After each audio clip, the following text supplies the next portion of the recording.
In this video, we're going to demonstrate how to transfer a ticket from Omnique into Auto Text Me. The first thing you do is go back to your Omnique tab, click on New Ticket, search for a client.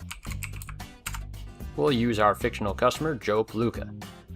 We'll select that client, select the vehicle, the trusty 2002 Honda Odyssey, and once we have the page open, we can begin to add our reasons the vehicle's here, or even begin building the estimate. In our case, we're going to show you how to make the reason the vehicle's here show up by using a C1 note. When you use the note C1 code, you can type in whatever it is that you are intending to look at for that vehicle today.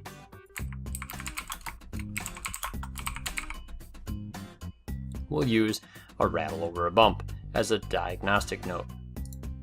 We'll save the note, and now when we're ready to transfer the ticket into Auto Text Me, you'll simply select the status that you want to move it to, go back to Auto Text Me, we'll refresh the page, and you'll see the vehicle here, and when we open the DVI, we'll have our note as we typed it in Omnique.